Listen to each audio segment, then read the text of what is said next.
여러분 안녕하십니까. 6월 25일 뉴스가 있는 저녁 변상욱입니다. 안녕하세요. 안보라입니다. 오늘은 시청자 여러분께 도움을 좀 먼저 요청을 해야 되겠습니다. 혹시 직장에서 괴롭힘을 당했던 분들 사례를 좀 보내주시면 좋겠습니다. 네, 직장 내 갑질 방지법이 다음 주부터 시행되는데 오늘 관점이 다른 저녁에서 짚어볼 예정입니다. 네. 실제로 어떤 사례들이 있을지 여러분의 현장 얘기를 들어보면 좋겠습니다. 네, 샵 0945번에 유료 문자로 참여하실 수 있고요. 유튜브, 팟빵 댓글도 열려 있습니다. 저희가 직장 갑질을 얘기했는데 이렇게 멘트를 하면서 생각해 보니까 국회는 갑도 아닌데 갑질을 하고 있는 거 아닌가 싶어요. 예, 뭐 일하라고 뽑아줬죠. 예. 내내 일을 않다가 다시 시작하나 싶었는데 또 한국당 의원총회에서 가로막혔습니다. 그런데 또 의원총회의 뜻이 국민의 뜻이라고 하니까 뭐 기가 막히죠. 네, 이제는 국회 열려면 다시 협상에 나서라. 뭐 협박같이 들리기는 합니다만. 예. 네, 민주당은 재협상은 꿈도 꾸지 말라고 손을 긋는 상황이고 이래저래 국회 정상화는 멀어져 가고 있습니다. 최기성 기자입니다. 국회 과학기술정보방송통신위원회 회의장. 국회 정상화에 대한 기대감 속에 모처럼 열린 상임위 전체회의지만 한국당 소속 의원들은 찾아볼 수 없습니다. 한국당이 하루 전날 국회 정상화 합의문을 거부하면서 소속 의원들에게 불참을 지시했기 때문입니다. 사실 뭐 오늘도 자유한국당 빠진 채 지금 운영이 되고 있는데 추경이 언제 될지를 지금 불투명한 상황에서. 하지만 같은 시각 열린 외교통일위원회 전체 회의에는 위원장인 윤상현 의원을 포함해 한국당 소속 의원들이 대거 참석해 정부를 상대로 질의를 쏟아냈습니다. 서서 하는 스탠딩 대화 정도를 할 수 있다 이렇게 이야기하고 있는데 이런 예가 이전에 있었습니까? 한국당은 의원총회에서 여야 합의안 추인이 무산된 만큼 선별적으로 일부 상임위만 참여하겠다는 방침을 고수했습니다. 이에 따라 상임위별 추경안과 민생법안 심사는 거부하는 대신 국세청장 청문회만 예정대로 진행하기로 했습니다. 뒤통수를 맞은 더불어민주당과 바른미래당은 의회주의 폭거라며 비판을 쏟아냈지만 이는 국민에 대한 배신이며 의회주의에 대한 폭거입니다. 국회 정상화는 정치권의 합의를 넘어 국민과의 약속이며 바깥에서 방황하든지 아니면 스스로 결단하고 들어오든지 둘 중에 하나를 선택할 수밖에 없지 않을까. 재협상을 요구하는 한국당의 배짱에 이러지도 저러지도 못하고 애를 태우고 있습니다. 책임 있는 여당으로서 좀 더 넓은 마음으로 재협상을 해야 되지 않나 이렇게 생각합니다. 여당인 민주당은 더 이상의 재협상은 없다고 선을 그었지만 추경안 통과를 위해서는 한국당의 협조가 필수적입니다. 한국당 내부 강경파의 목소리가 커진 상황에서 여당이 새로운 카드를 내놓지 못하면 추경안 처리는 더 늦춰질 것으로 보입니다. YTN 최기성입니다. 예전에 이런 유행어가 있었습니다. 왜 이러는 걸까요? 예. 국민의 걱정, 원망이 분노로 바뀌는 걸 모르지 않을 텐데 대체 왜 이러는 걸까요? 우선 합의한 내용이 한국당 강경파 입장에서는 흡족치 않습니다. 네. 패스트트랙을 취소하지는 못해도 내용을 거의 무효로 해서 원점에서 다시 시작하자. 뭐 이 정도의 합의문을 기다렸을 텐데 그렇게 못 갖고 온 거죠. 예, 그러니까 합의 정신에 따라가 예. 뭐냐 이게 좀 마음에 안 드는 거죠. 예. 예. 또 국회 의사 진행을 방해한 혐의로 고소 고발된 한국당 의원들이 있어요. 많죠. 예. 그러면 이걸 완전히 취하해 갖고 와야지. 그냥 오면 우리는 어떡하란 말이냐. 뭐 이런 것도 있죠. 예. 그리고 아직 한국당 입장에서는 약간 여유는 있습니다. 한국당이 여유가 있습니까? 예. 한국당 지지율이 최근 YTN 여론조사 결과를 봐도 네. 30% 선을 유지하거든요. 네, 보이시죠? 딱 30%네요. 예. 전국 평균이 30%니까 예. 한국당 국회의원들 지역구만 따지면 뭐 40% 훨씬 넘겠죠. 그러니까 아직 큰일 났다고 아우성 칠 수준은 아닐 겁니다. 그러니까 더 싸울수록 오히려 또 지역구 지지율이 올라갈 수도 있어요. 어떤 지역에 따라서는. 예. 예. 그래서 여유가 있는 있다고 거죠. 말씀하시는 거구나. 예.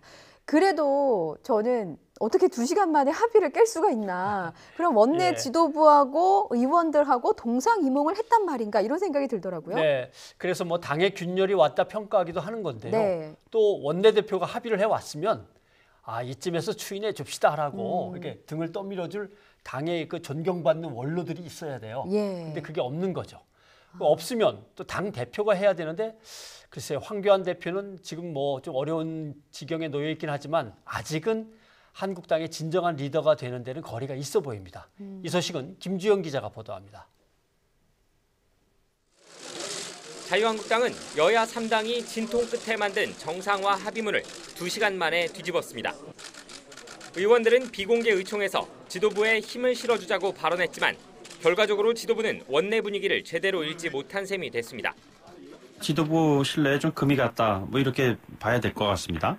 전혀 부인할 수는 없겠죠. 네네. 아무래도 합의문 자체가 완전히 부결이 된 거니까요. 좀 이제 타격은 있지만 뭐 어려운 상황입니다. 협상을 담당했던 나경원 원내대표의 책임론이 커지는 가운데 나 원내대표는 황교안 대표와도 사전 협의했다는 입장입니다. 황교안 대표님이랑 합의문 최종 조율은 좀 하셨었어요? 다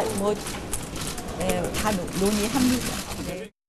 이에 따라 한국당을 이끄는 황 대표가 충분한 역할을 하지 못한 것 아니냐는 지적도 커지고 있습니다. 당 핵심 관계자는 황 대표가 나 원내대표에게 국회 정상화 협상 문제를 일임했다고 선을 그었습니다. 하지만 힘을 실어줄 것이라면 의원총회 현장에서, 거꾸로 반대할 것이라면 미리 원내 지도부와 조율했어야 한다는 겁니다. 원내일이기 때문에 나중에 다시 얘기합니다. 야권의 유력 대권 주자인 황 대표가 지나치게 원외 정치만 하다 보니 문제가 불거졌다는 당내 지적도 터져나옵니다. 일부 의원은 황 대표의 정치력이 시험받게 됐다며 당내 문제에 대해서도 대표의 결단이 중요한 시기가 왔다고 평가했습니다. 협상안을 걷어찬 입장에서 다시 협상에 나서야 하는 나경원 원내대표가 어떤 카드를 꺼내들지도 관심입니다. 국회 파행 장기화에 대한 비판 여론이 높고 원내에서 대정부 대여투쟁을 할 만한 소재도 많은 상황 속에 장애투쟁만 이어가기도 쉽지 않아 어떤 해법을 내놓을지 관심이 쏠리고 있습니다. YTN 김주영입니다. 네, 원내대표 합의 사안이니까 나경원 원내대표의 리더십을 살펴야 하는 거 아닌가 싶습니다. 네. 나경원 대표 리더십도 상처를 입었다는 해석과 별 타격이 없다는 해석 두 가지가 나오고 있습니다. 예. 원내대표가 합의해 온 걸 의원총회가 부결시켰으니까 보통은 원내대표 불신임의 성격이 있잖아요. 그래서 바른미래당의 경우는 원내대표가 일찍 교체되기도 했고요. 예. 그런데 여야 사당을 지금 한꺼번에 상대해서 한국당 의원들 고소고발 당한 거를 취하시키고 올 인물이 마땅치 않죠. 그만큼 지금의 대여 투쟁 국면에서는 나경원 원내대표의 입지가 탄탄하다고 봐야 할 겁니다. 야, 그렇게 또 봐야 되는군요. 네. 자, 이번에는 북한 목선 입항 사건과 관련해서 조사단이 조사 기간을 이틀 연장했습니다. 그러니까 조사가 잘 안 되는 건가요? 안 되는 거겠죠. 예. 협조, 정보 공유가 잘 안 되고 있다 이렇게 봐야겠습니다. 국정원으로부터 핵심 정보인 GPS조차 공유를 받지 못하고 있다고 합니다. 그럼 조사의 실효성이 있는 건지 의문입니다. 예. 강정규 기자의 보도 보시겠습니다. 지난 15일 우리 군의 경계망을 뚫고 강원도 삼척항까지 들어온 북한 소형 목선. 배에 탄 북한 주민 4명의 진술 외에 객관적 증거는 배에 탑재된 GPS 장치가 유일합니다. 일부 행적은 본인들 진술에 의존하기도 하고 GPS로 확인이 되는 부분도 있고, 그런데 지금 이제 GPS를 국가수에 의뢰하면 진술의 신빙성 여부를 가릴 수 있을 것으로 보고 있는 것 같습니다.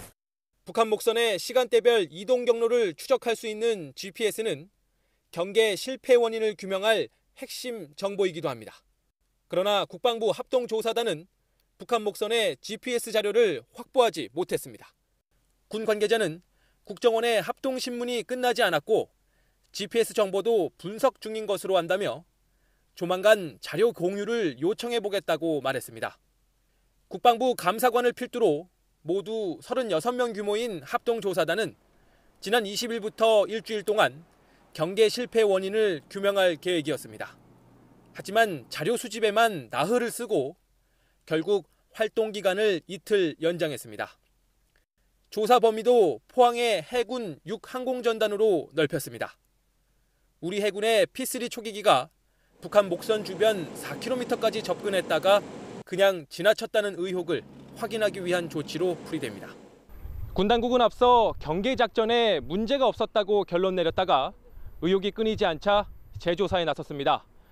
북한 목선의 GPS 정보를 끝내 확보하지 못할 경우 조사 결과의 신뢰도에도 영향을 미칠 것으로 보입니다. YTN 강정규입니다. 네, 이번에는 북한의 권력 변화를 살펴보겠습니다. 북중 정상회담 영상을 통해서 국정원이 확인한 내용입니다. 네. 김정은 위원장의 동생 김여정이 지도자급으로 격상됐다고 합니다. 무엇을 보고 그런 판단을 하는 거죠? 앉으라고 배당된 자리에 이제 위치를 봐야 되는 거죠. 예. 예전에는 김정은 위원장 뒤에서 뭐 그림자처럼 수행했잖아요. 예, 뭐 그렇죠? 꽃다발도 전해주고 펜도 뭐 뒤에서 전해주고 예, 이랬었죠. 그렇죠. 예. 이제는 뒤에서 돕는 게 아니라 앞으로 나선 겁니다. 네. 누구와 어깨를 나란히 했는지 영상으로 확인하시죠. 짐지선 기자입니다.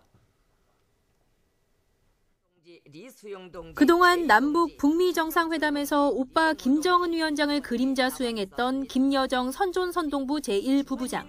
북중 정상회담 공식 환영 행사에서 당 부위원장들과 나란히 서 높아진 위상을 보여줬습니다. 국가정보원은 김여정 부부장의 위상이 지도자급으로 격상됐다고 밝혔습니다. 최용해나 이수용이나 이런 사람들과 같은 반열에 찍혀 있고 좀 더 어떻게 보면 지도자급으로 격상한 그런 역할이래요. 통일부는 다만 김여정의 직책에 변화가 있는지는 확인되지 않고 있다고 밝혔습니다. 북한은 최근 고 이희호 여사에 대한 김정은 위원장의 조의문을 들고 온 김 부부장을 당 중앙위원회 책임 일꾼이라 칭했고 이번 환영 행사 보도에서도 당과 정부의 간부라고만 명시했습니다. 그동안 김 부부장이 맡았던 행사 담당은 현송월 선전선동부 부부장이 가져갔고 통일전선부장에서 물러난 김영철 당 부위원장의 위상은 축소된 것으로 국정원은 분석했습니다. 국정원은 또 시진핑 주석의 전격적인 방북 배경으로 홍콩 시위 규모의 확대를 꼽았습니다. 김 위원장으로서도 시 주석의 방북을 통해 하노이 노딜 후 실추됐을 리더십을 만회한 것으로 분석해 양측 모두 이번 회담으로 국내 정치적 효과를 봤을 가능성을 시사했습니다. YTN 김지선입니다. 이번 주에 오사카에서 G20 정상회의가 열리잖아요. 네. 그런데 한일 정상회담은 없나 봐요. 한일 회담은 예정돼 있지 않다고 청와대가 밝혔습니다. 예. 우리는 준비돼 있는데 일본 정부가 거부하는 걸로 보입니다. 혹시 이 강제징용 배상 판결 때문입니까? 예, 뭐 표면상의 이유는 일정이 꽉 찼다고 하는데 예. 뭐 일면 그런 것도 있긴 있겠죠. 그렇게 따지면 우리도 바쁘거든요.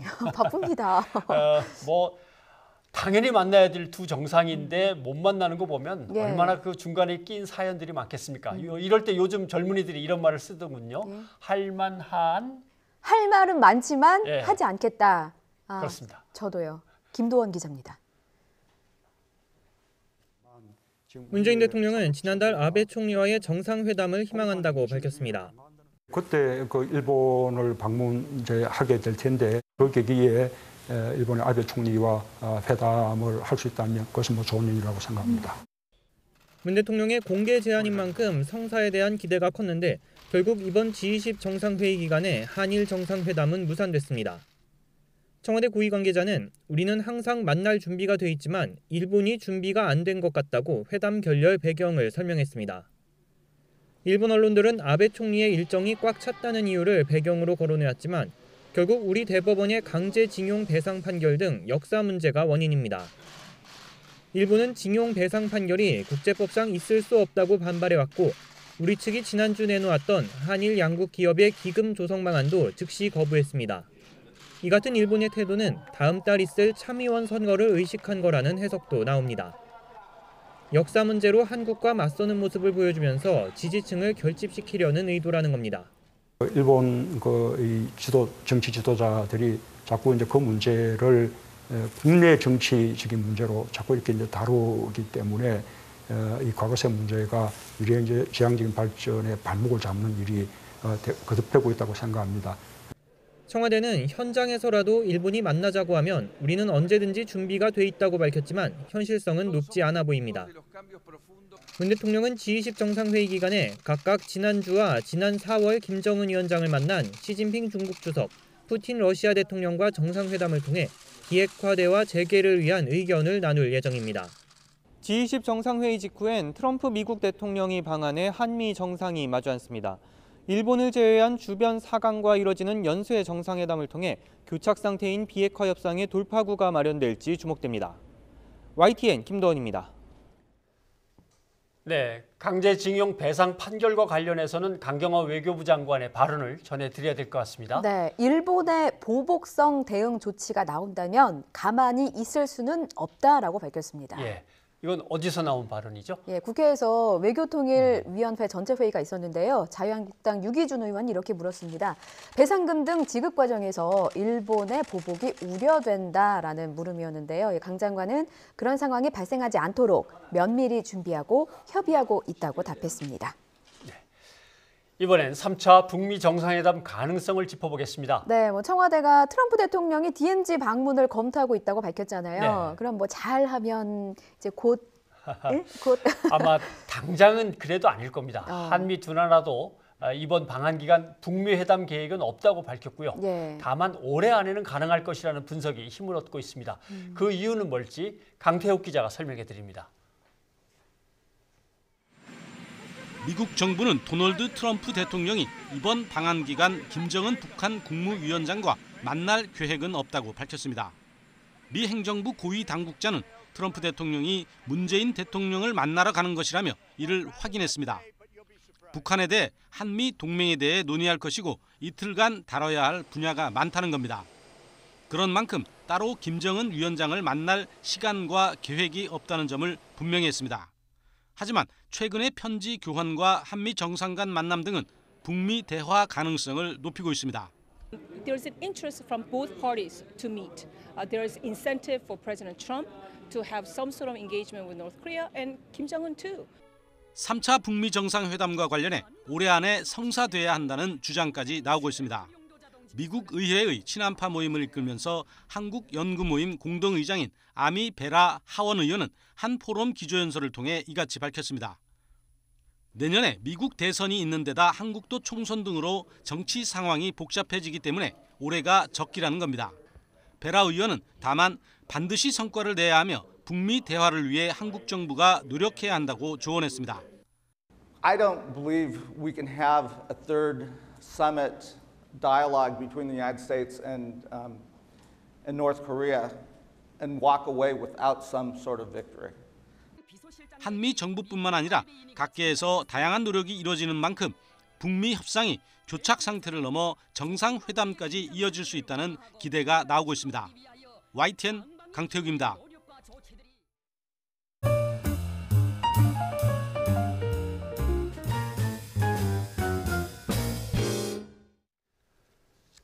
네, 전국 집배원들의 파업이 초읽기에 들어갔습니다.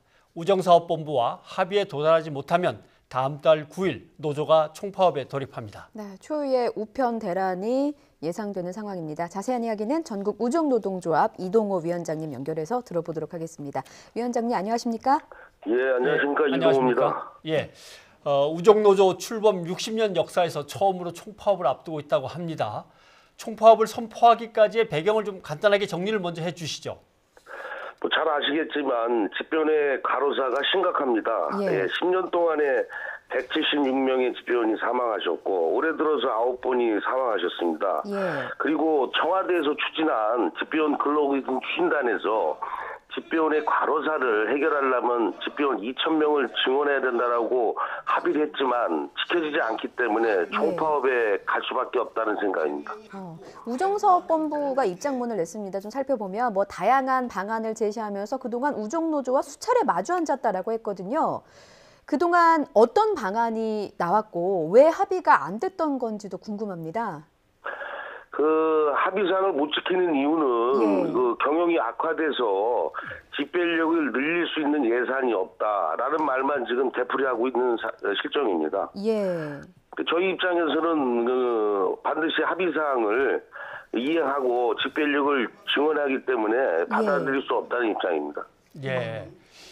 혹시 위원장님, 예. 지난해 국회에서 한 380억 정도는 여야가 다 합의를 하고 예산 소위까지 통과했다는 얘기는 들으셨습니까? 예, 저도 알고 있습니다. 예, 그럼 그 돈은 도대체 중간에 어디로 사라진 겁니까? 여야가 합의까지 다 했는데. 예, 그 여야가 다 합의해서 예결위까지 올라갔는데 소소위원회에서 그 기재부하고 행안부가 공무원 집배인력을 증원하려면 인력 진단을 우선 한 다음에 해야지 인력 진단 없이 그냥 그 증원하기는 불가하다라고 그렇게 해서 행안부하고 기재부에서 예산을 배제한 걸로 알고 있습니다. 예. 근데 그 노조와 또는 사측이 협의하면서 근로조건 개선 추진단이라는 게 있지 않았습니까? 예. 그때 그런 얘기들이 전혀 없었던 겁니까? 준비가 다 되지 않았습니까? 정부 예산이 국회에 올라간 이후에 그렇게 인력을 증원에다 건거 있기 때문에 예산을 중간에 끼워 넣다 보니까 그게 잘 이루어지지 않는 겁니다. 예. 거기에 대해서 본부는 뭐라 그럽니까? 본부에서는 뭐 본인들도 최선을 다했지만 아까 말씀드렸지만 행안대에서 인력 진단이 안 됐기 때문에 불가하게 예산 반영이 안 됐다는 말만 하고 있습니다. 그렇군요. 이제 본부는 본격적인 파업에 돌입하더라도 이제 필수 서비스 제공에는 문제가 없도록 하겠다 이런 입장입니다. 근데 실제로 파업에 돌입하게 되면 전국적으로 얼마나 영향을 미칠 것으로 보십니까? 뭐 본부는 대책을 세웠다고는 하는데요. 전체 조합원이 2만 7천여 명 중에 필수위원이 한 14,000여 명 됩니다. 그분들을 제한 13,000여 명이 파업에 참가하기 때문에 물류대란은 불가피하다고 저는 판단하고 있습니다. 그러면 일단 소비자, 국민들 입장에서는 불편을 좀 겪을 수밖에 없는 상황이군요. 그런데 노조는 지금 내일까지는 조정 기간을 두겠다고 얘기하시는 거 아닙니까? 추가 협상을 한번 해보시겠다는 건데 협상의 마지노선이라는 게 있습니까? 이걸 갖고 나온다면 어떻게든 타결을 해보겠다라고 하는 게 있겠죠. 그 조정 기간 동안 저희도 최선을 다했지만 서로 주장이 좀 상반되기 때문에 그 내일까지는 그 조정 기간에서도 합의 사항이 이루어지지 않을 것 같습니다. 구체적으로 말씀을 해주신다면 이것만이라도 좀 들어준다면 하는 게 있으실 거 아닌가요? 그러니까 저희가 주장하는 거는 그 집배원들의 과로사가 심각하기 때문에 이걸 해결하기 위해서 합의 사항을 반드시 지켜야 된다. 그리고 사실은 사업장에 보면 안전사고로 사망하는 그 조합원들은 좀 있지만 과로사로 사망하는 거는 없다. 따라서 대한민국의 집배원, 공무원인 집배원이 과로사로 사망하신다는 게 도대체 있을 수가 없습니다. 그래서 이런 분이 있어서 불가피하게 파업을 할 수 없는 입장인데 여하튼 국민 여러분께는 송구하고 죄송한 마음이 많이 있습니다. 그러나 이걸 집배원들의 이 사망을 지금까지 끝까지 늘어나는 부분을 저희가 방관할 수는 없지 않겠습니까? 그래서 정부나 우종사업본부의 합의사항을 이행을 촉구하고 있습니다.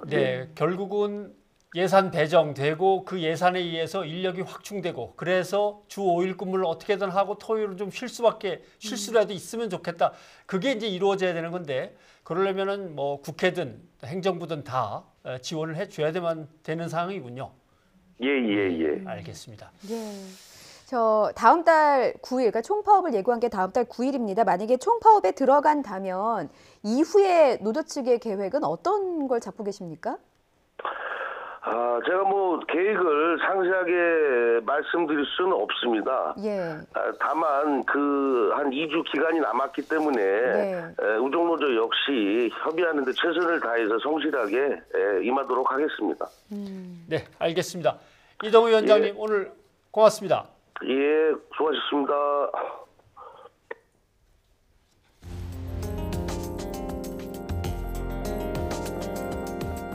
늦었지만 이제라도 큰 고통을 당하신 피해자분들과 그 가족분들께 머리 숙여 진심으로 사과드립니다.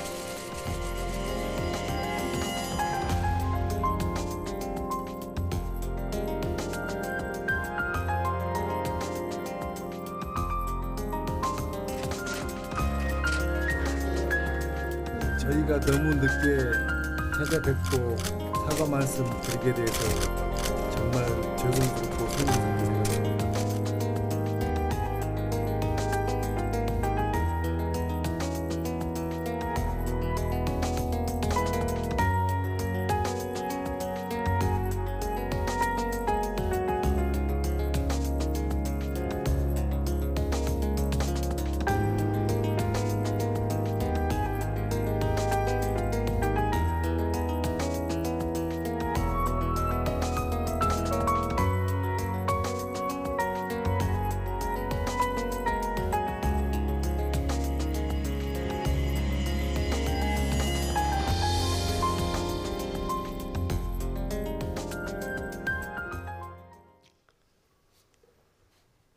정태수 전 한보그룹 회장의 사망 가능성이 커지고 있습니다. 검찰이 사망 증명서와 유골함을 확보했다고 하죠. 예, 뭐 여권도 위조된 걸 사용했는데 혹시 조심스럽습니다만 이거는 뭐 의심을 하게 되면 끝이 없습니다만 검찰도 관련 자료의 검증에 대해 뭔가 조치를 취하고 있습니다. 예, 자, 그럼 징역형이랑 체납 세금이 있었잖아요. 예. 2,225억 원 정도. 어떻게 되는 건가요? 사망한 것으로 확인되면 다 소멸되는 거죠. 예, 이건 권남기 기자 보도 한번 보시겠습니다. 정태수 전 한보그룹 회장의 아들 한근 씨가 검찰에 제출한 건 아버지의 사망 증명서와 유골함, 위조 여권 등입니다. 에콰도르 관청이 발행한 사망 증명서엔 키르기스스탄 국적의 정태수 전 회장 위조 여권과 같은 이름의 남성이 지난해 12월 1일 심정지로 숨졌다고 돼 있습니다. 신부전증 등 신장 질환 악화로 숨졌다는 내용도 있었는데 정 전 회장은 오랜 기간 투석 치료를 받은 것으로 알려졌습니다. 정 전 회장의 위조 여권엔 입국 날짜가 2010년 7월로 돼 있어 에콰도르에서 아들과 함께 8년 가까이 거주한 것으로 보입니다. 사망 증명서 등은 모두 아들 한근 씨가 가지고 있던 것들로 해외 억류 당시 압수됐다가 외교부를 통해 검찰에 넘겨졌습니다. 한근 씨는 검찰 조사에서 지난해 에콰도르의 집에서 아버지가 위독해져 병원으로 옮겼지만 숨졌고 자신이 임종을 지켰다고 진술한 것으로 전해졌습니다. 또 장례 관련 기록이 있다며 추가 자료를 제출할 예정인 것으로 알려졌습니다. 아버지인 정태수 전 회장 어디 있는지 알고 계시나요? 검찰은 일단 아들 정 씨의 진술과 제출한 자료를 토대로 사망 쪽에 무게를 두고 있습니다. 하지만 화장한 유골은 DNA 검사가 불가능하고 증명서 위조 가능성도 있는 만큼 에콰도르 현지에 검사를 보내 검증 작업을 진행할 계획입니다. 정 전 회장은 앞서 징역 3년 6개월을 확정받았고 2,200억 원대 세금을 내지 않았는데 숨졌다면 형 집행은 물론 세금 환수도 어려워집니다. 검찰은 이와 함께 정 씨의 부자가 에콰도르 도피 중 진행한 것으로 알려진 유전 개발 사업에 대해서도 수사에 착수했습니다. 검찰은 정 전 회장의 아들을 상대로 현지에 환수 가능한 재산이 있는지 등을 확인할 계획입니다. YTN 권남기입니다. 다음은 실형을 면한 조윤선 전 정무수석 소식입니다. 네, 이 세월호 참사 진상규명 활동을 방해한 혐의로 재판에 넘겨졌는데 징역 1년에 집행유예 2년을 선고받아서 실형을 면했습니다. 또 같은 혐의로 넘겨진 사람들도 있었죠. 이병기 전 비서실장도 징역 1년에 집행유예 2년을 선고받았고요. 김영석 전 해양수산부 장관은 징역 2년에 집행유예 3년, 윤학배 전 해수부 차관은 징역 1년 6개월에 집행유예 2년을 선고받았습니다. 네. 안종범 전 청와대 경제수석만 무죄 판결을 받은 거군요. 예, 재판부는 이들이 특조위 관련 현안 대응 방안 등의 문건들을 기획, 작성, 실행하도록 지시했다는 혐의 중에서 문건 작성을 제외한 나머지 기획과 실행 부분에 대해서는 공소 사실이 특정될 수 없다고 봤습니다. 세월호 유가족들은 재판부를 거세게 비난했습니다. 네. 선고 공판이 끝난 직후 기자회견을 열어서 말도 안 되는 결론이라고 반발했습니다. 예, 이 4.16 세월호 참사 가족협의회 관계자는 죄는 있어도 본인이 책임을 안 져도 된다는 생각이 들었다면서 무지와 무능, 무책임의 판결이라고 주장했습니다. KT 채용 비리를 수사하는 검찰이 의혹의 출발점인 자유한국당 김성태 의원을 비공개로 불러서 조사했습니다. 네, 김성태 의원은 딸이 정정당당하게 정식 채용이 됐다 이렇게 말을 했었고요. 당사자인 딸도 자신의 채용이 부정 채용인지 몰랐다 이렇게 진술을 했었는데요. 그런데 검찰의 생각은 다른 듯합니다. 이경국 기자입니다. 검찰이 지난 21일 KT 채용 비리 의혹의 출발점인 김성태 의원을 비공개 조사했습니다. 업무 방해 혐의 등을 받는 피고발인 신분이었습니다. 시민단체 등의 고발로 올해 초 본격 수사가 시작된 지 5개월여 만입니다. 검찰은 딸의 부정 채용에 개입했는지 이를 대가로 KT에 특혜를 준 건 아닌지 추궁했습니다. 김 의원은 기존과 마찬가지로 혐의를 전면 부인한 것으로 전해졌습니다. 직장 생활을 해오면서 공채 시험을 준비해 왔었어요.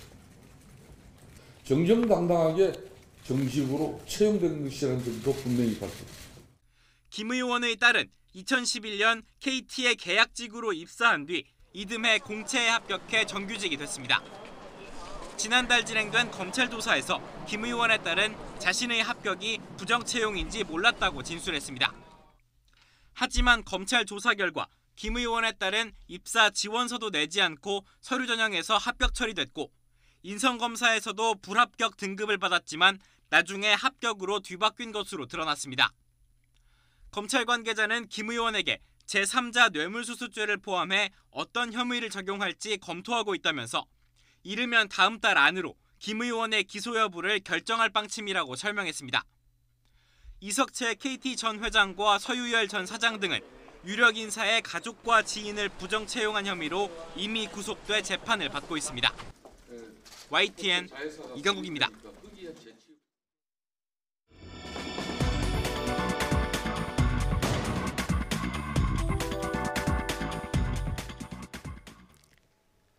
브리핑 있는 저녁입니다. 오늘 하루 중요한 사건 사고 소식을 이연아 기자와 함께 알아보겠습니다.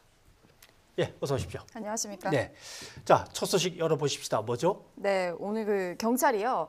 가수 승리에게 횡령, 성매매, 알선 혐의 등을 적용해서 검찰에 넘겼습니다. 네. 지난 1월 경찰이 이른바 버닝썬 게이트에 대한 대대적인 수사를 나선 지 약 5개월 만인데요. 인력 투입이 한 150여 명 정도 됐고 당시 최정예 수사진이다라고 말하기도 했습니다. 하지만 수사 결과는 국민 기대 수준에 못 미쳤다는 의견이 더 많습니다. 예, 승리에게 적용된 혐의가 구체적으로 어떤 겁니까? 네, 총 7개인데요. 관련해서 좀 그래픽 보면서 말씀드리도록 하겠습니다. 뭐 성매매, 그리고 뭐 성매매 알선, 뭐 증거 인멸 교사, 성폭력 범죄의 처벌 등에 관한 특례법 위반 등 지금 보시는 총 7개의 혐의가 적용이 됐습니다. 그러면 경찰은 이 승리를 이 버닝썬 게이트에서 도대체 어느 정도의 위치, 어느 정도의 비중을 갖고 있다고 보고 수사를 하는 겁니까? 경찰은 승리가 몸통 역할이다라고 보고 수사를 했는데요. 경찰의 말에 따르면은 이제 버닝썬 설립과 운영에 승리가 주도적인 역할을 했다라고 보고 있다라고 얘기를 했고, 특히 횡령 혐의 부분에 있어서는 승리가 횡령 방식을 주도적으로 결정했다고 판단한다라고 얘기를 했습니다. 그러니까 이제 경찰은 설립부터 투자자 유치, 운영 등 모든 과정에서 사실상 이제 이문호 대표는 승리의 동의를 얻을 수밖에 없는 상황이었다라고 판단을 한 겁니다. 횡령 방식을 주도적으로 결정했다고 판단했다. 이 부분을 좀 자세히 살펴봐야 될 것 같아요. 네, 일단은 그 버닝썬 횡령 가담자는 총 8명입니다. 승리를 포함한 8명인데요. 기소 의견으로 검찰에 송치가 됐습니다. 근데 이 가운데 린사모로 알려진 그 승리의 대만인 지인이 있죠. 린사모 같은 경우는 소재지 불분명해서 기소 중지 의견으로 송치가 됐습니다. 횡령 규모를 좀 짚어보면요. 승리 유인석 전 대표, 뭐 버닝썬 대주주 전원사업 이모 회장, 그리고 최모 대표 등 8명이 버닝썬 수익금 18억여 원을 횡령한 것으로 확인이 됐는데요. 이 가운데 승리와 그리고 유 전 대표 그리고 린사모와 공모해서 횡령한 금액이 11억 2천여만 원 정도로 이제 경찰 수사에서는 밝혀졌습니다. 구체적으로 이제 횡령을 총 3곳에서 진행을 했다라고 볼 수 있는데요.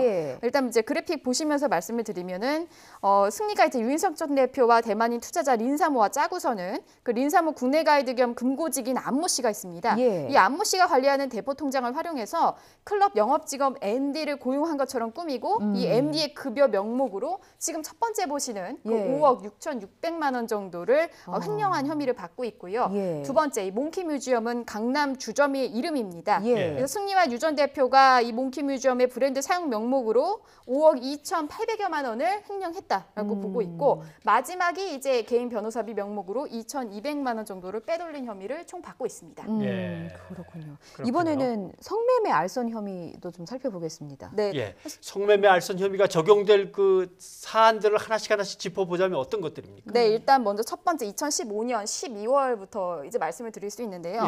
일본인 사업가 일행이 한국을 방문했을 때 이 일본인 사업가를 대상으로 해서 수차례 성매매 행위를 알선했다. 그리고 또 이뿐만 아니라 한국을 방문한 홍콩, 그리고 대만 일행에게도 성매매 알선을 한 것으로 경찰은 보고 있습니다. 그래서 이제 말씀드린 대로 승리에게 성매매 알선 혐의 등을 적용을 한 것이고요. 그리고 이제 2017년 12월 필리핀 팔란섬에서 승리가 이제 업소 여성들을 동원해서 성매매를 알선했다는 의혹과 관련해서는요. 대가성이 확인되지 않는다라고 경찰은 최종 판단을 했습니다. 그래서 불기소 의견으로 검찰에 송치를 했고요. 또 성매매 알선뿐만 아니라 승리는 본인이 직접 성매수한 혐의도 받고 있는 상황입니다.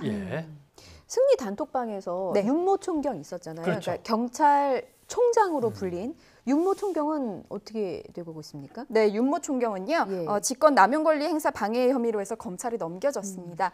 윤 총경은 2016년 7월 서울 강남주점 몽키뮤지엄을 개업할 당시에 이제 식품위생법 위반 신고가 들어왔는데 예. 이 당시에 이 관할이었던 강남경찰서의 경찰관들을 통해서 단속 내용을 확인하고 유 전 대표에게 내용을 알려준 혐의를 받고 있습니다. 네. 그렇군요. 자, 다음 소식으로 한번 넘어가 보죠. 네, 다음 소식은요. 혼자 사는 여성을 노린 범죄입니다. 네. 네. 그거 참. 네. 예. 이게 뭐 어떤 상황을 좀 정리를 좀 해봐야 될 것 같죠. 설명이 예. 좀 필요할 것 같습니다. 네, 그 서울 역삼동의 다가구 주택에서 발생을 했는데요. 예. 같은 층에 살고 있던 이웃주민 20대 남성이 이웃 여성을요 17시간 동안 감금하고 그리고 예. 성폭행을 시도한 사건입니다. 그러면 예. 이웃주민한테. 네, 예. 뭐 사건 발생 좀 정확히 말씀을 예. 드리면 지난 20일 역삼동 한 다가구 주택에서 발생을 했는데 이곳에 사는 23살 A 씨가 같은 층에 혼자 사는 여성 집을 찾아가서 문을 두드립니다. 그리고 이제 확인할 게 있다, 문 열어달라라고 요구를 하고요. 예. 이후 이제 여성 집 안에 들어가서 흉기로 위협을 하고 성폭행을 시도했습니다. 그런데 뜻대로 되지 않자 이 여성을 자신의 집으로 끌고 가서 무려 17시간이나 감금을 했습니다. 다음날 오전에 이 여성이 신고하지 않겠다라고 남성을 안심시킨 다음에요. 간신히 빠져나와서 경찰에 신고를 한 겁니다. 네. 그때 그 남자는 마약까지 투약한 상태였다는 겁니까? 네, 맞습니다. 사실 이 부분도 굉장히 놀라운 부분인데요.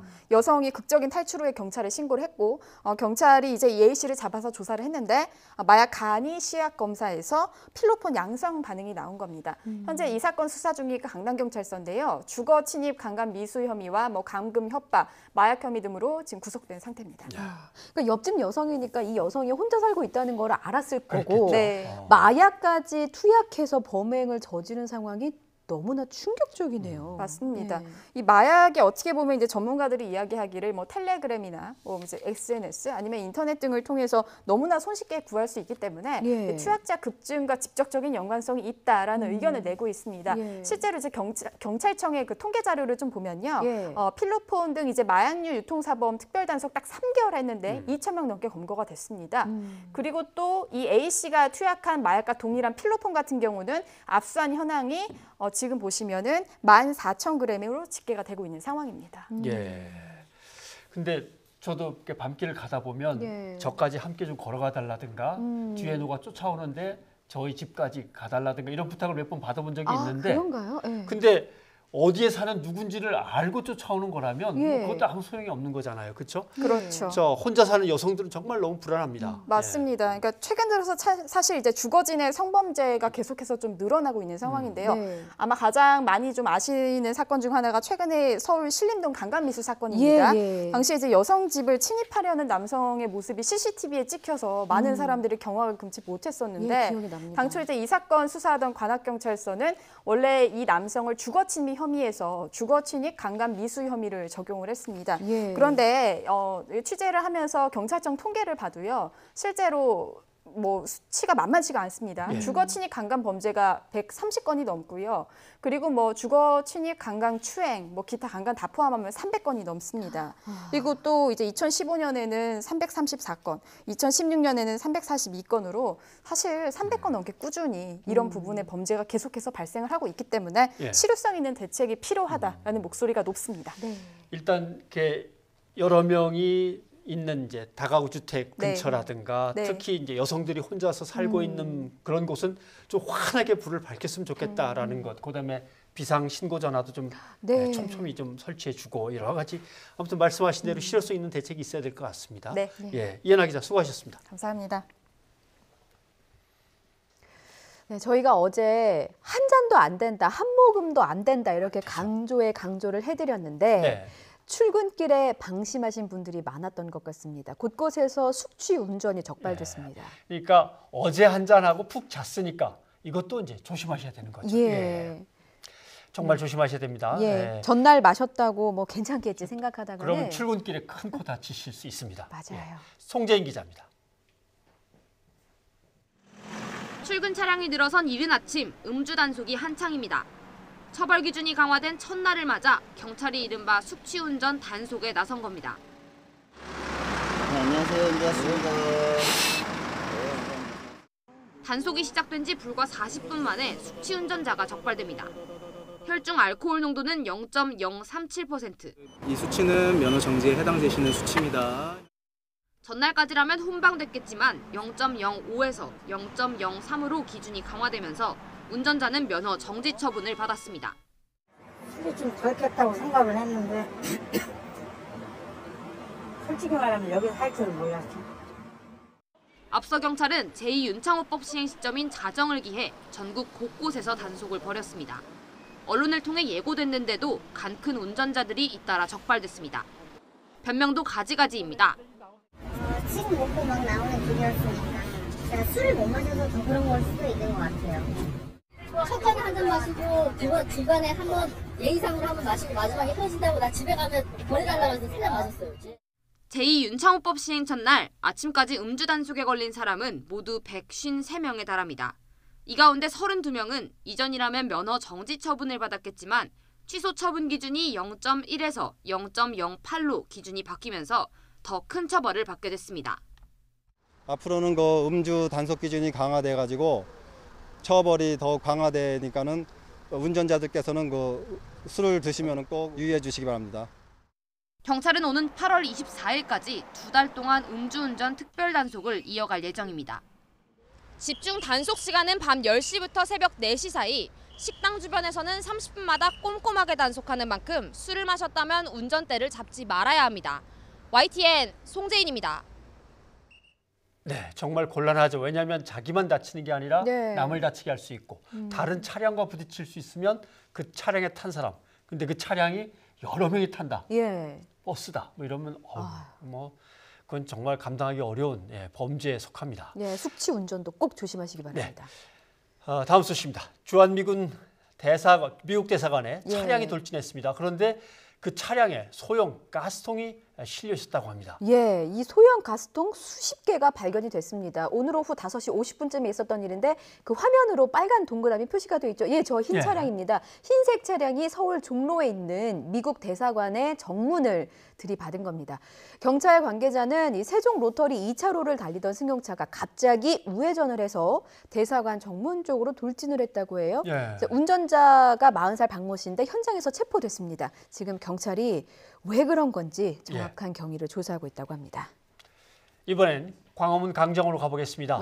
서울시가 옛 대한애국당 농성 천막을 46일 만에 강제 철거했습니다. 네, 뭐 불법 설치물이었죠. 그런데 몇 시간 만에 또다시 세워졌습니다. 류충섭 기자가 현장 모습 담아왔습니다. 동이틀 무렵 광화문 광장에 서울시와 용역업체 직원 등 900여 명이 모여들기 시작합니다. 옛 대한애국당이 박근혜 전 대통령 석방을 요구하며 설치한 농성 천막을 철거하기 위해서입니다. 이에 맞서 당원과 지지자 등 300명이 서로 팔짱을 끼고 천막을 에워쌉니다. 긴장이 흐르더니 행정 대집행, 즉 강제 철거에 돌입하자 양측이 격렬하게 충돌했습니다. 대한애국당 측은 물과 소화기를 뿌리며 거세게 항의했습니다. 몸싸움 과정에서 50여 명이 다쳤고 그중 40명은 병원으로 옮겨졌습니다. 또 공무집행 방해와 폭력 등의 혐의로 양측에서 4명이 체포됐습니다. 행정 대집행 1시간 20분 만에 천막과 그늘막은 모두 철거됐습니다. 하지만 대한애국당 일부 지지자들은 광장에 누워 저항했습니다. 이후 2시간여 동안 양측은 대치했지만 더는 충돌하지 않고 행정 대집행은 마무리됐습니다.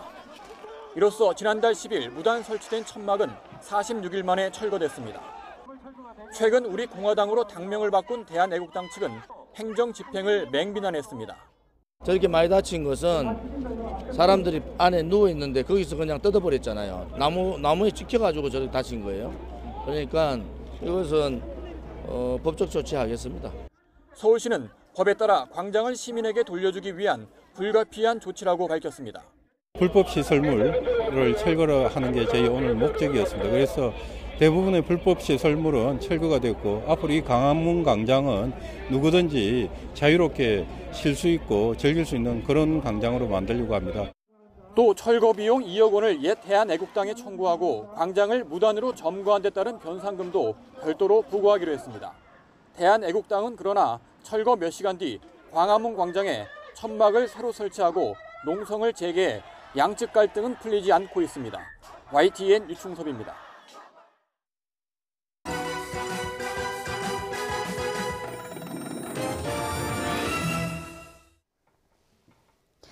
인터넷을 달군 소식 종류 가리지 않고 다 모았습니다. 내 맘대로 탑3. 말 한마디가 곧 사람의 품격이죠. 그래서 모아봤습니다. 말의 품격 탑3입니다. 자, 3위부터 보시겠습니다. U20 준우승의 주역이자 골든볼의 주인공 바로 이강인 선수입니다. 여기저기서 인터뷰 요청이 쇄도하는데도 두문불출하는 이강인 선수. 난 아직 어리다. 이 한마디로 다 정리가 됩니다. 이강인 선수의 나이는 18살입니다. 아직 어려서 개별 인터뷰는 이르다라는 게 이강인 선수와 부모님의 생각이라고 하네요. 이 소속팀 발렌시아에서도 공식 인터뷰 외에는 인터뷰 금지령이 내려졌다고 하는데요. 누군들 인터뷰하고 싶지 않을까요? 사실은 저희도 인터뷰 요청을 했었거든요. 근데 거절한 이유를 이제야 알겠습니다. 이강인 선수 기다릴게요. 20살 되면 뉴이저에 한번 나와주세요. 자, 2위 보겠습니다. 2위는 박수는 치지 마세요입니다. 헝가리 부다페스트에서 온 오케스트라인데 청중들에게 박수 치지 말라는 부탁을 했다고 합니다. 바로 다뉴브강 유람선 침몰 참사 희생자들을 추모하기 위해서입니다. 비극적인 사고로 슬픔에 빠진 한국을 위해서 노래하겠다며 지휘자를 포함해서 오케스트라 단원이 다 기립을 했고요. 우리 가곡, 기다리는 마음을 우리말로 불렀습니다. 곡이 끝나고 난 뒤에도 침묵은 1분간 이어졌는데요. 오케스트라도 청중들도 희생자들을 애도하고 실종자들의 귀환을 기원했습니다. 자, 말의 품격 1위 보시겠습니다. 미국의 억만장자들이 차지했습니다. 바로 부유세, 우리에게 부과하라입니다. 11개 부자 가문 19명은 미 대선에 도전하는 주자들에게 공개 서한을 보냈는데요. 내용을 좀 제가 읽어드릴게요. 새로운 세수는 중산층이나 저소득층이 아닌 가장 부유한 사람들로부터 나와야 한다. 부유세는 사랑하는 조국을 더 강화하기 위해서 우리가 할 수 있는 최소한의 일이다. 미국 부자 중에 0.1%인 자신들에게 부유세 부과를 촉구하는 부자들의 품격이었습니다. 내 맘대로 탑3였고요. 뉴이저는 60초 뒤에 다시 오겠습니다.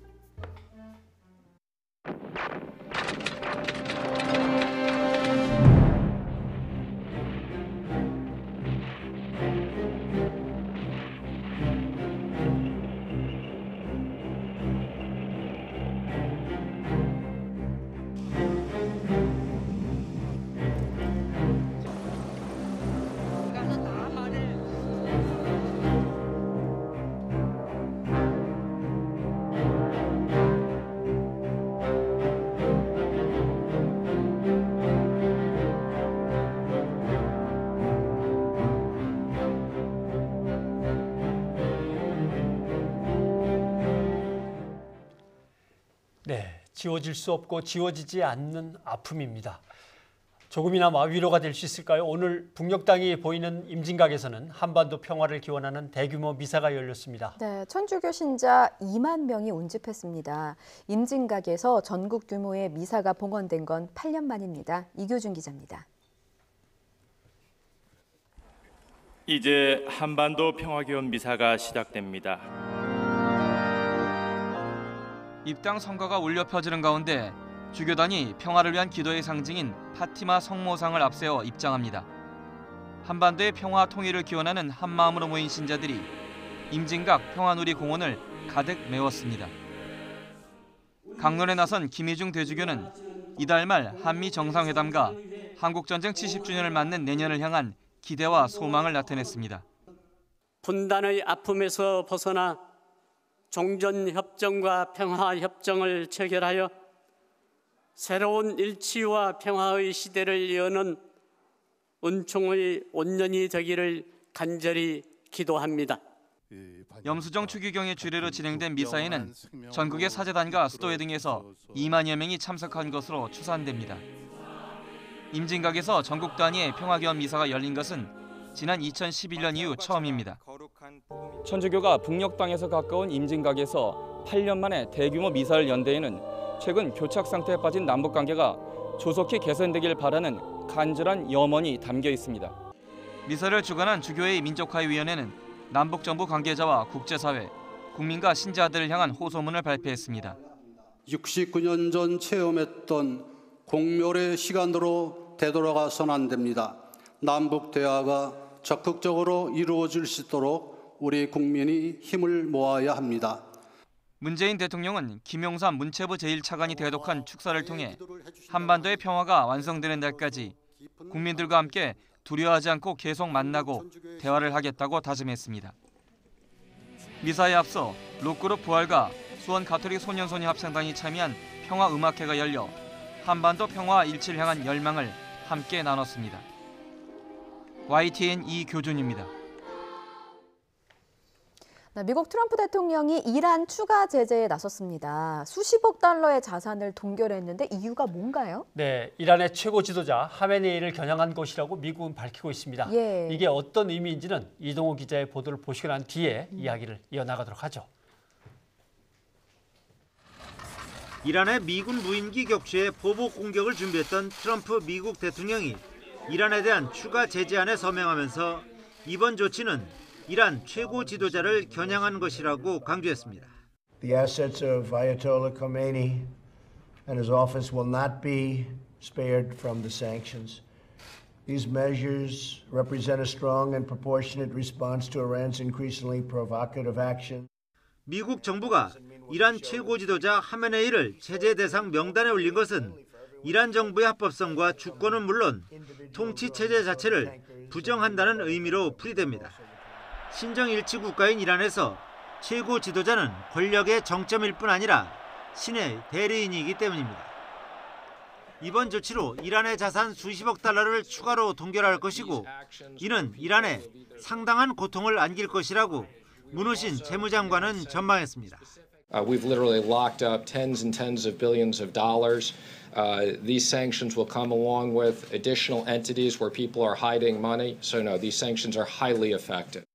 또 이란 지상군 사령관 등 군 주요 인사 8명도 제재 대상이며 곧 자리프 이란 외무장관까지 포함될 것이라고 밝혔습니다. 트럼프 대통령은 이란 핵 갈등이 협상으로 해결되기를 희망한다고 밝혀 이번 추가 제재를 통한 최대 압박 전략으로 이란의 협상 테이블 복귀를 도모하겠다는 의사를 내비쳤습니다. 한편 폼페이오 미 국무장관은 사우디아라비아와 아랍에미리트를 방문해 중동과 유럽, 아시아를 아우르는 국제 동맹의 구축을 촉구하는 등 이란 고립 정책을 강화하고 있습니다. 미국과 이란 간의 긴장이 고조되면서 국제사회는 사소한 실수가 전쟁을 촉발할 수 있다는 점을 우려하며 긴장 완화를 촉구하고 있습니다.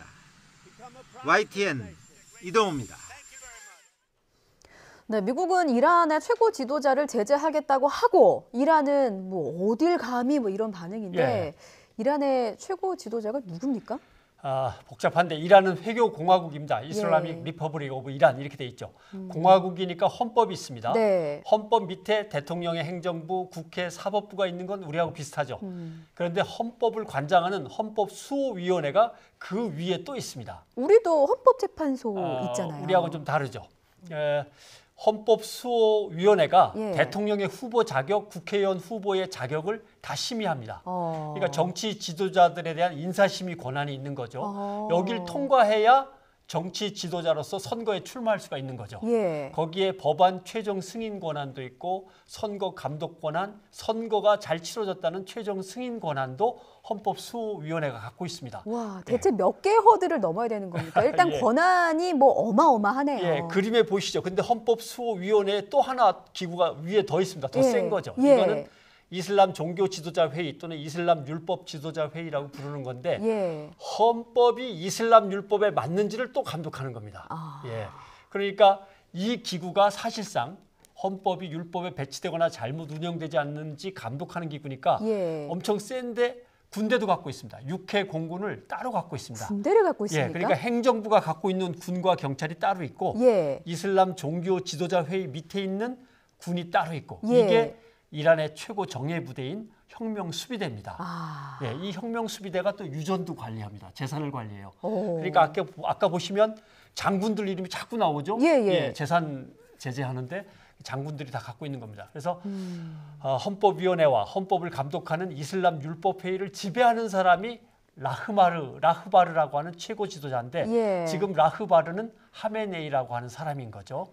이슬람 원리주의 혁명에 의해서 갖춰진 체제고 그 혁명을 지키는 게 혁명 수비된 겁니다. 예. 복잡합니다. 군대도 가졌고 돈도 가졌고 권력도 가졌고 그러니까 가질 건 다 가졌네요. 그러니까 이게 대통령을 공격하는 거랑 최고 지도자를 공격하는 거는 뭐 엄청난 차이라고 그렇죠. 봐야 되겠네요. 예. 미국이라고 해도 정치 외교적으로 쉽게 굴복시키거나 양보를 받아내기 어려운 구조가 바로 이란의 구조인 거죠.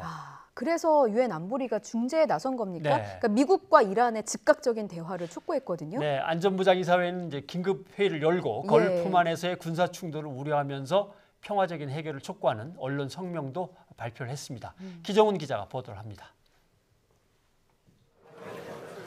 유엔 안보리의 긴급 회의는 비공개로 2시간가량 진행됐습니다.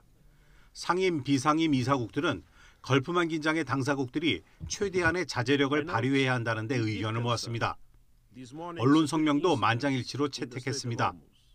성명은 오만해의 유조선 피격 사건이 세계 에너지 공급과 국제 평화를 위협했다고 규탄하고 당사국들이 군사적 대립에서 물러나 대화를 통해 평화적으로 해결해야 한다고 강조했습니다.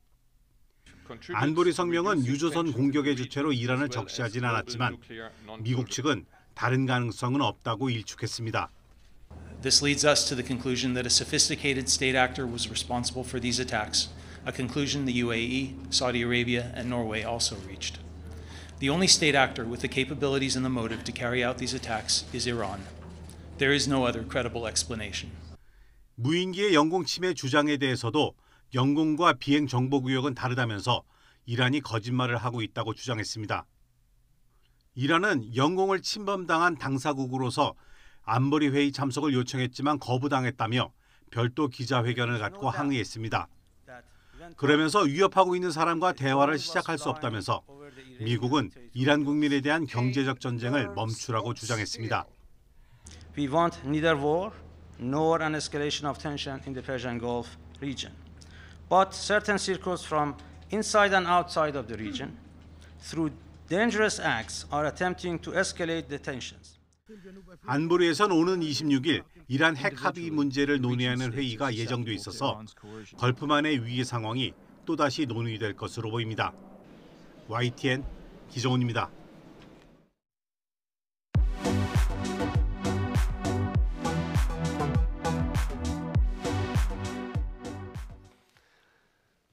직장에서 폭언이나 폭행을 법으로 금지하는 직장 내 갑질 금지법이 다음 달부터 시행될 예정입니다. 최근 국제노동기구도 직장 내 폭력과 괴롭힘을 금지하는 협약을 채택했습니다. 직장 내 괴롭힘, 우리의 노동 환경 속에서 얼마나 뿌리 깊게 만연해 있는 것인지 오찬호 작가, 에바 씨를 모시고 살펴보도록 하겠습니다. 어서 오십시오. 예. 우리 사회에 갑질이 왜 이렇게 번져 있는 걸까요? 사회학자니까 이렇게 그냥 뭉뚱그려서 물어봅니다.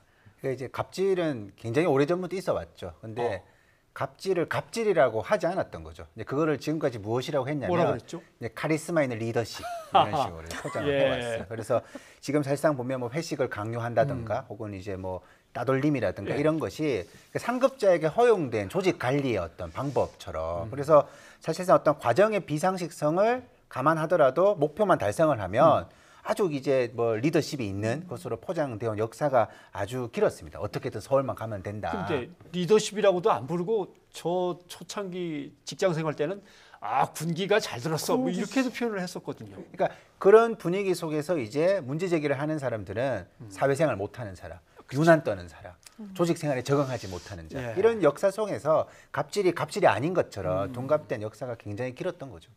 그러면서 뿌리가 깊어진 거군요. 예. 그런데 그 외국에서도 직장 내 괴롭힘 이런 걸 가지고 우리말로 갑질이라고 표현한다면서요? 발음이 그렇게 갑질이에요, 진짜? 네, 진짜 뉴욕타임즈가 이제 갑질 영어로 하면 갑질인 것 같은데요. 죄송합니다.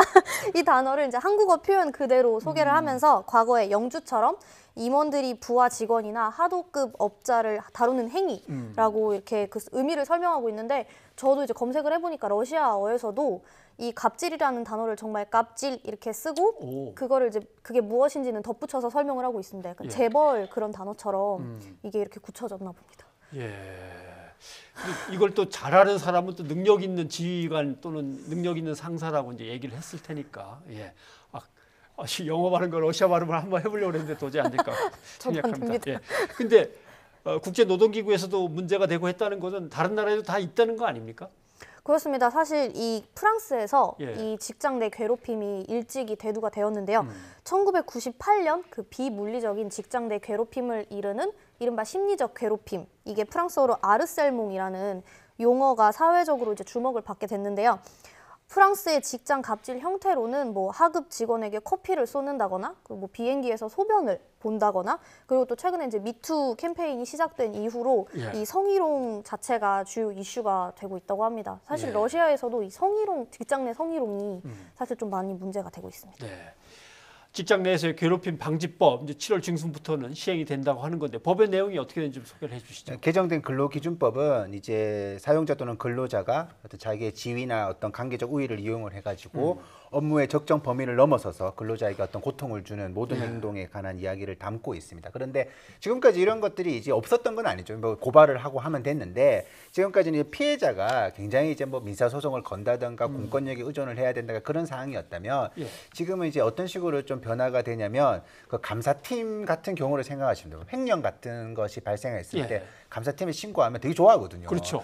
막 바로 와가지고 막 감사하고 한단 말이에요. 그것처럼 이제 어떤 피해자가 그런 신고를 하게 되면 회사 내에서 시스템을 갖춰야 되는 거예요. 근데 이 시스템을 갖추면서 문제를 해결해 나가야 되는데 피해자를 굉장히 보호해줘야 되는 첫 번째 이제 조건이 있습니다. 그러니까 피해자가 원하면 근무 장소를 옮길 수도 있고 유급 휴가를 줄 수도 있고 그런 식으로 보호를 해야 되는 이제 필요가 있고, 그다음에 지금까지 보면 이제 신고자에게 불이익을 주는 그런 케이스가 많이 있었잖아요. 그럴 경우에는 어떤 3년 이하의 어떤 이제 3천만 원 이하의 벌금을 받는다든가 그런 식으로 조치를 취한 사람은 3년 이하의 어떤 형벌을 받는다든가 이제 그런 식으로 조금 피해자 보호에 포인트를 좀 맞추고 있죠.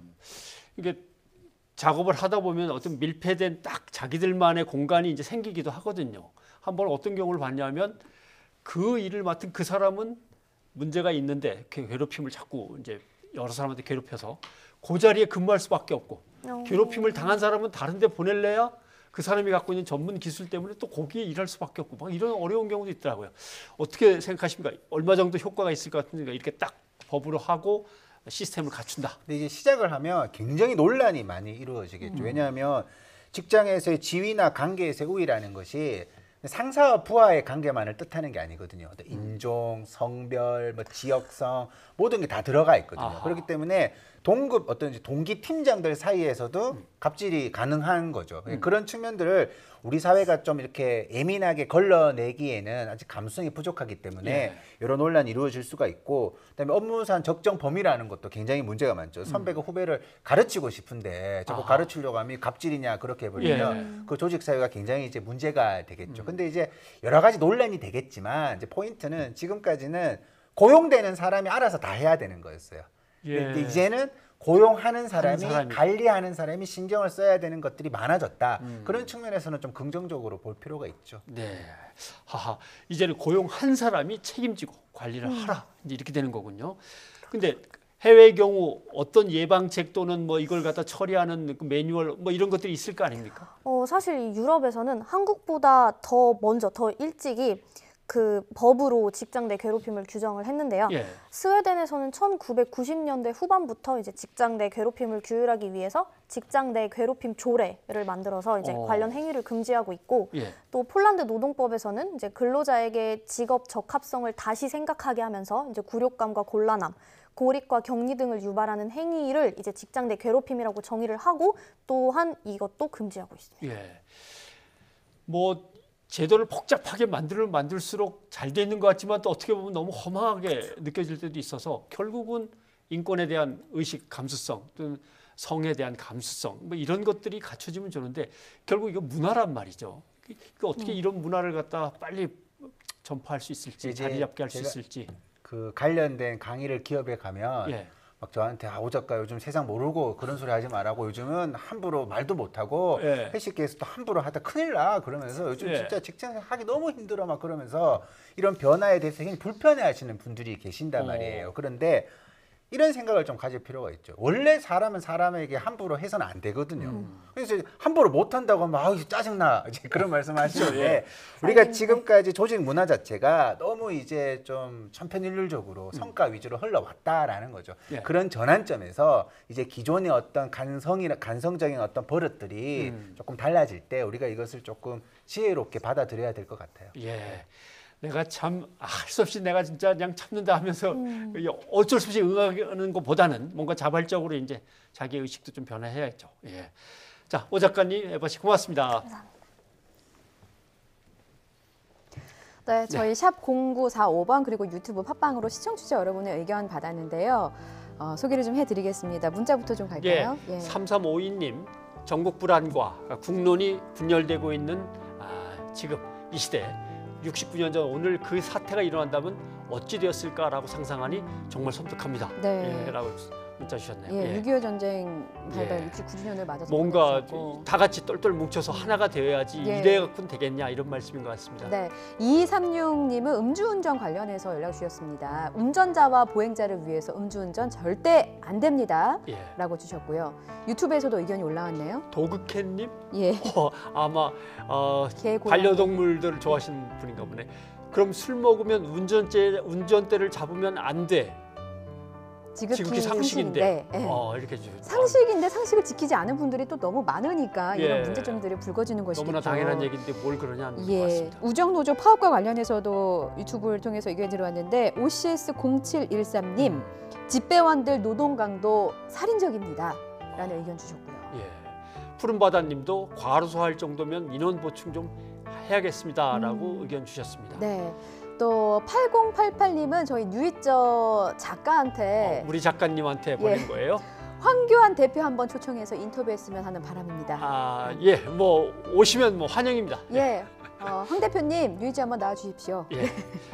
뉴스가 있는 저녁은 여기서 인사를 드립니다. 에바 씨가 얘기했던 갑질 없는 사회를 위해서 다 같이 한번 노력을 해보자고요. 저희는 내일 다시 찾아뵙겠습니다. 고맙습니다.